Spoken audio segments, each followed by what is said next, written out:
Happy birthday dear റിച്ചായ, happy birthday. ഇതിനകത്ത് ഞാൻ ഉത്തരവാദിയല്ലേ?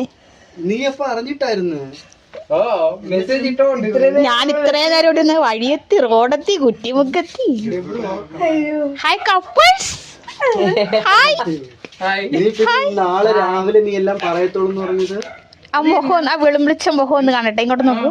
എനിക്ക് ദേഷ്യമായി പോയി.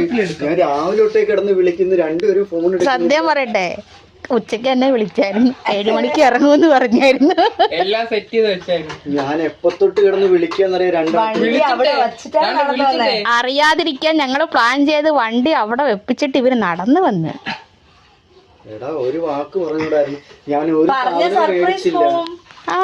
ആന്ന് എന്നാലും ഞാൻ ഒരു സാധനം എന്നെ വിറയ്ക്കുക കണ്ടോ? ഞാനും അങ്ങനെയാണ്. ഞാൻ വന്നിട്ട് ഡോർ ആരടാ എന്നായിരിക്കും പറയണെന്നായിരുന്നു. ഇല്ല, എനിക്ക് ദേഷ്യമായി പോയി. ഞാൻ ഫോൺ എടുത്തിട്ട് എന്താ ഞാൻ സത്യം പറയട്ടെ, അച്ഛനും അമ്മയ്ക്കും അറിയായിരുന്നു. ഇല്ല, പിള്ളേർക്കോട് ഞാൻ പറഞ്ഞില്ല. അവരെങ്കിൽ പൊളിക്കും.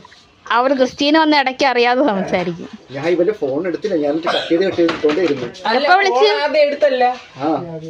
ബാഗോടെ വെക്കുക. എടുത്തിട്ട് എന്നോട് ചോദിക്കുന്നത് എന്താണെന്നറിയോ?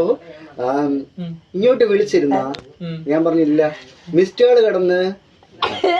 അതെനിക്ക് അറിയത്തില്ല, കയ്യെത്തി കോളൊന്നും. കേക്ക് സത്യം